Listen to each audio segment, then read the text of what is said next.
talked about that. So replacement cost new, so that's what it costs to. It's not all. And so replacement cost new, that's what it costs to build the facility brand new. So the construction cost to build like an office building like this is worth $10 million. That's what that is. Depreciation, do y'all know what depreciation is? Yep. Okay, good. So what you typically see in depreciation, you put a life on a building, say it's like 60 years, they'll put an effective age of 10 over 60, and that would be your depreciation, plus a land value, and that's what you kind of get from that. In certain types of properties, you have special use facilities, and you'll depreciate that more, so that's for obsolescence.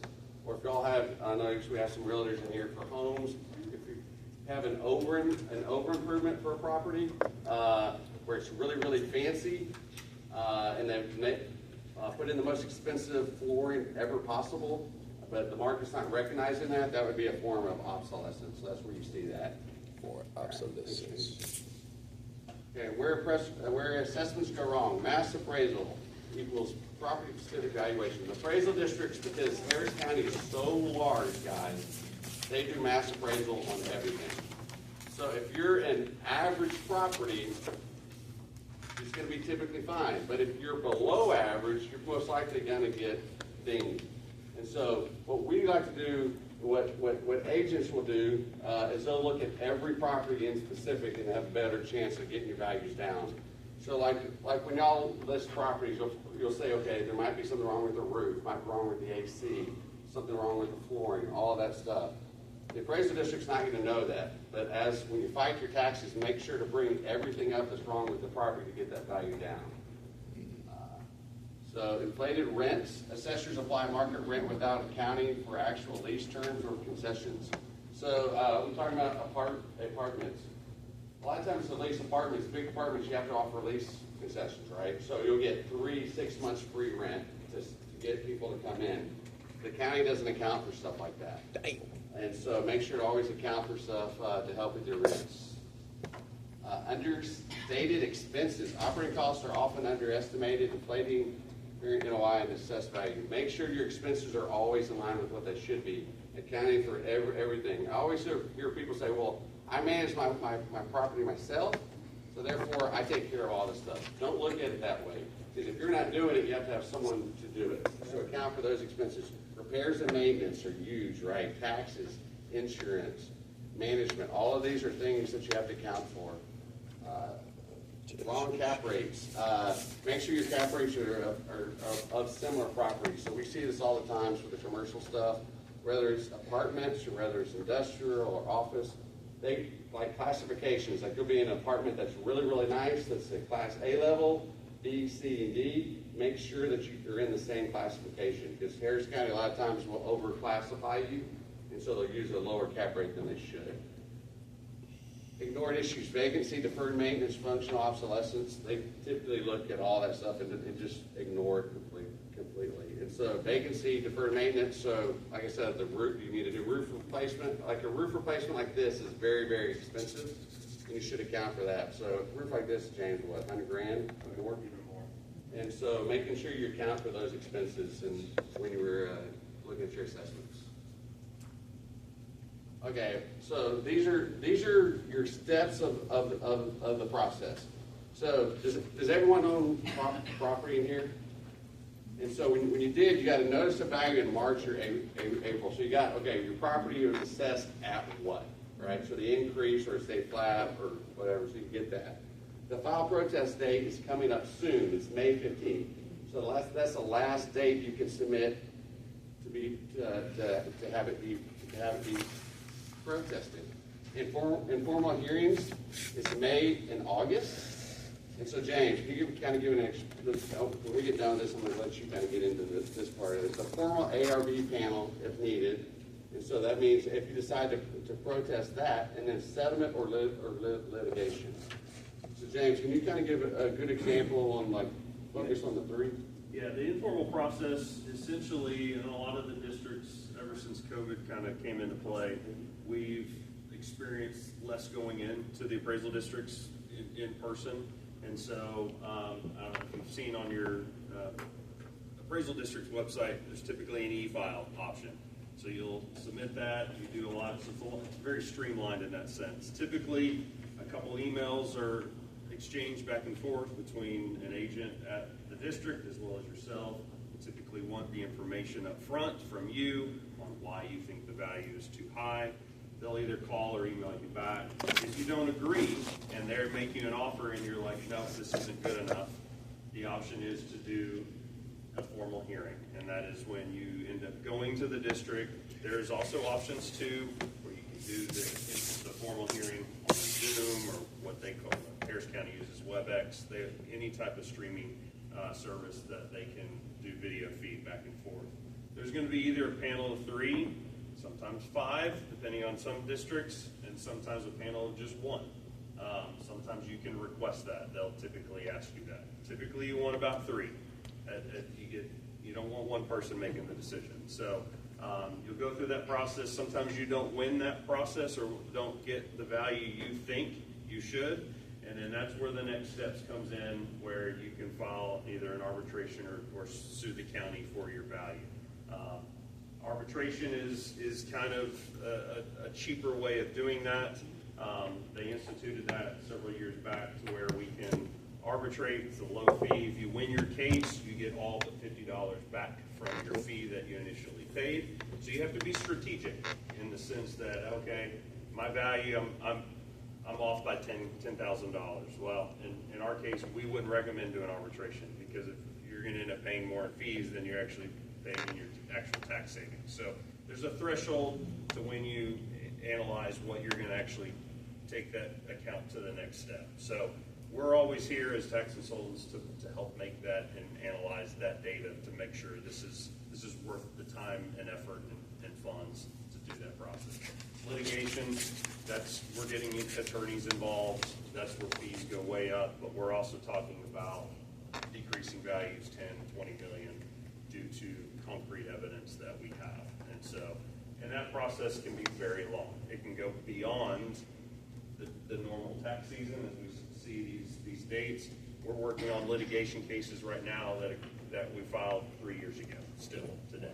So it can get pretty pricey, and you actually have to pay your property taxes for that year, even though you litigate them. So you got to remember that. You pay those, and if you don't, your case gets thrown out completely. So you have to pay, and then they will issue refunds. That's what. And just to remind you guys, if you miss the deadline, May 15th, you don't get done. You can't do That it. also is third. So sometimes you might get noticed today.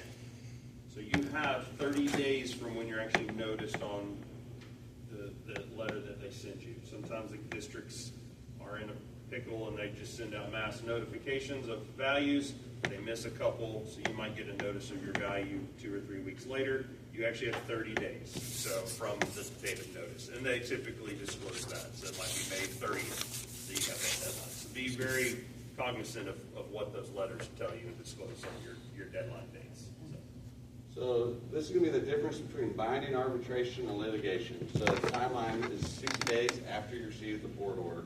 So if you don't like your value, this is your right to say, I want to go farther. So this is your step, right? So arbitration allows owners to challenge an appraisal review board decision through a faster, less formal process. So I'm actually an arbitrator, and so this is something that I do. So what qualifies a right for an arbitration? Commercial properties under $5 million. So it has to be under $5 million. And then it is any homestead. So any house you own, whether it's $10 million, it's your homestead, it can be arbitration. The pros behind an arbitration. So cheaper costs. As James said, your arbitration with the highest fee for arbitration, to take it is $1,500 for a commercial assignment. And then it's $400 for a homestead, and then it can go up to $750. And so your costs are much cheaper than going to litigation, paying an attorney, and all that sort of stuff. Much quicker results. In arbitration, you get an arbitrator, and usually they'll get it. It'll be scheduled a month out from when they get that order, and they have 20 days to submit what their finding is at that point. So it's much easier. And it's a refundable deposit. And so how they decide who wins, the arbitrator, who pays for that, if you split, say, if the value came in at $1 million, right? And James was working for the county, and I'm the agent. He thinks it's worth 500, and I think it's worth 1.1. I win, so he pays the cost, if that makes sense. So with every side that he's on, as long as it's within 51%, that side wins. And so that makes sense. The cons about it, limited eligibility. Your 80-unit apartment complex isn't going to probably be something that can be arbitrated because it's above $5 million. And then no discovery. You have a lot less formal documents going involved in this. People do submit evidence, but you don't have to submit everything. It's just what you want to submit. And then limited no rights. Once it's done usually, and it's really hard to overcome in an arbitration, binding arbitration. Litigation, the formal legal process used to challenge a property tax assessment with administrative remedies that have exhausted or are inadequate. And so these are the pros behind it. Fresh hearing, start over from scratch, right? So if you felt that you got a bad process all the way along, you get to start over from scratch, which is good. The discovery leverage is huge. The more documents you have, so this year submitting everything you can and have on the property that helps you. Settlement process on district. The district, as James is saying, is so far behind, they are pressure to settle. And they get very, like, the chief appraisers get on those agents all the time. So we need to settle, we need to settle, we need to settle. And so there's a lot of pressure on that. The cons behind it, the cost. It's going to get very costly, right? There are times that we can save someone, $200,000. That cost is going to be very expensive for you. Can be lengthy. We're going on it's over two years now. And like James said, you're still going to be paying your tax payments. And so litigation is most effective for us. To kind of give you an idea of when it's most effective for high value commercial properties. I would not litigate a $500,000 house. It's just going to be too expensive. It's not going to be worth it. Wow. But if it's a $10, $20 million property where you think you have $5 million where it's too high, it's a good opportunity to see that. Portfolios are huge. I do a lot of portfolios. A lot of people own a lot of homes. You can do that way too, or whether it's apartment complexes or any type of portfolio assignment. And then cases where ARB outcomes are flawed. James will tell you a lot of times your luck is only as good as the agent that you're going against, and sometimes you have a real good agent and it's really, really hard, and sometimes the arbitrator isn't any good. Yeah, the normal, informal, formal process. Has anyone actually gone in person to a formal hearing at the districts? Most of the board, we call them board members, and they are peers in the community. They live in that county. They typically worked in that county for years and years, but not always are they anywhere near a real estate expert or have dabbled in real estate in their entire life. And so they're asked to look at real estate information and make decisions for us. And they're not always educated enough to actually make those decisions. So, so when the arbitration comes into play, you have arbitrators, and there's a requirement. Brian can elaborate on what an arbitrator's background has to be, but it's typically someone that is an attorney, a real estate agent, a former appraiser or still appraiser, someone who has a real estate background. So you're actually giving information to someone who has knowledge about real estate and what real estate does with that information. So same with the litigation side too. Thanks, James. How to win your appeals. So we go through some winning strategies for everyone. 5 strategies to win appeals. Data is everything. Rent rolls, trailing 12 financials, lease costs. Be prepared. One thing you need to understand, when you get an appraisal, our job is to get the maximum value possible. When you're fighting a tax appeal, you want to get that value down as low as possible. So we're looking for cheap comps. The lower the comps, the better, right? And we're looking for cheap rents that would be likely. So we're looking ways to get that value down. And we're going to support that. So we'll find expenses that might be out of place or expenses that the property carries that the county missed upon. So make sure to have everything you can on the data wise. Tell a story. Explain vacancies, concessions, deferred maintenance, and make the asset human. So basically, the county has not seen your property. You do, and you know it.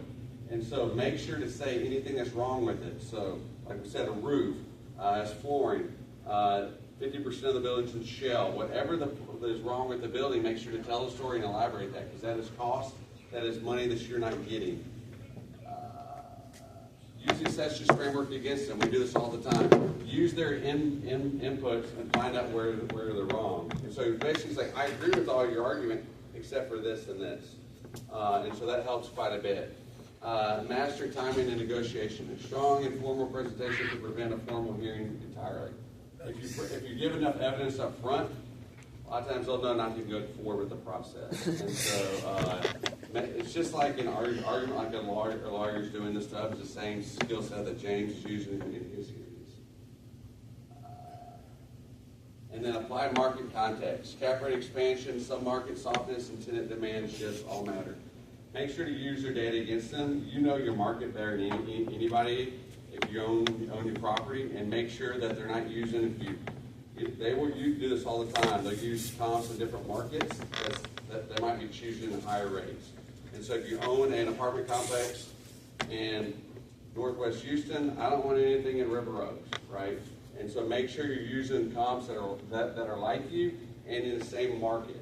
And so not every market's the same. As we know, like some properties that you might own or sell, some markets are doing a lot better with market conditions. You're seeing sales go up, and some areas are going down.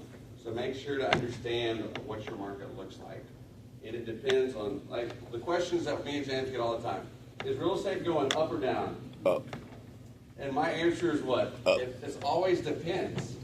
It depends, because there are some property types that goes up, and some property types that goes down. It depends where you're at. Certain areas go up. And so that no one likes to hear that. It depends, but that's what I always say all the time. It's going up. That's or just down. Houston or San Antonio and Woodlands All that stuff. or And Baytown. because too many people don't understand, like, all Harris County is different, right? Harris County. And so there are Harris counties that's much stronger than others. Bridgeland right now, with the Texans moving out there, Chevron moving out there. Where? Bridgeland, so Grand Park. Bridgeland. Bridgeland. Richmond. Bridgeland. So, yeah, it's the northwest side of town, so Grand Parkway, 290 down from there. Yeah, the Texans training facilities moving out there. To Bridgeland. Yeah. Chevron is moving out there for 7,000 Bridge. homes. And so, not 7,000 new jobs, so they're building a new facility out there. So you have all this stuff. So what's happening to home values out there are what? They're going up, right? And so just stuff like that we need to be aware of. And so data is everything. We're having a party in Bridgeland. So this is what we talked about, rent roll, current versus market. Make sure to know the difference on this. So what are you actually getting versus what the market's doing? And when you protest your taxes, you want to use that to your advantage. If your current is much lower than the market, then we're going to say, look at, I can't get those rates because of X. And the county's going to put what market is. But if yours is much higher than the market, like we were saying sometimes with your apartment, we're going to say, no, this is what market is. So you can use it the benefit of what yours is. Trailing 12 months, make sure to always have 12 months. They won't even look at your data if you don't only have 6 months of history, because it's not enough. Lease comps. Always have the best comps you can. And like we said, in this situation, the lowest comps you can. And sales comps, the same thing. You want the lowest comps you possibly can. So make sure these are big stuff to be prepared for data. A lot of times when I'm an arbitrator, it is amazing how many times the county does not have data on it. And they're arbitrating a value of X. And it's my job as an arbitrator, who has the best data, who has the best support, and that's whose side I'm supposed to go on. Not with what the value is, what value is supported the most. So that's why it's really key to have the best data you can in these situations. Results come from a precision and narrative. So 3 wins. I'm going to give you some 3 quick case studies. So a multifamily property. We saved them $120,000 last year because they had overstated market rents and corrected using actual rent rolls and lease comps. So they were using data that did not exist on that property. So this property was much more vacancy than they were accounting for by what the county thought it was. So it's a 16% reduction. It's $120,000 in income straight back to them. Yes, sir. This happens all the time. Industrial, do a lot of industrial in Houston. You see it everywhere. Assessor used inflated rental rates. Actual lease and vacancy data drove the appeal. So this is an 18% reduction, and that was like a $20 million property. So you start seeing that starts adding up quite a bit. And another one, in an office building like this after COVID, you start having a lot of vacancies, a lot of empty spaces, and the county does not always account for the space that you need to build it out again, right? And so when someone leaves the space, you have to spend tenant improvements. Foreclosures? Huh? Foreclosures? All right, Are huge. The county will tell you that they will exclude foreclosures, but we will argue that says in some markets, you're right. In some markets where foreclosure is the market, you should use it, right? Jobs? Jobs and all that stuff matter, but like this goes down to more so what this is going to look at is what the property has issues with. So is there issues with the building, where there's functional obsolescence and how that impacts the cap rate? Cap rates, jobs, population counts, increasing, decreasing populations, and all that stuff will help with the cap rate and seeing how the growth of the area is. I have a quick question, if you don't mind. What specifically you're talking about here, if you were having issues with the city, so for example, City of Lamar, they just did a revision of the water and sewer. So for one property alone, the water bill is going up $2,500 a month. So can that come into play on something Yes, like it can this? be. So this is huge. This is very good. Thank you for bringing that up. So yes, anything, because that's going to impact your property specifically that needs to be accounted for. Right. What the county does, Galveston County, is to say, well, this is what our model tells you, because they mass model it. This is what our expenses are for apartments or whatever it is, and we're going to apply this model to everybody. But that's not the case. I have this water bill now that's substantially higher, and what we will do is go through, and hopefully your agents or you do this, every line item, and say, okay, yeah, the repairs and maintenance makes sense, but our utility bills now is going to be 25% higher than the market, so we need to account for that. So any of that stuff can be and should be accounted for in your valuation. The counties use national surveys to determine market rental rates, vacancies, and expense ratios. And they'll do a blanket expense ratio. So in that instance,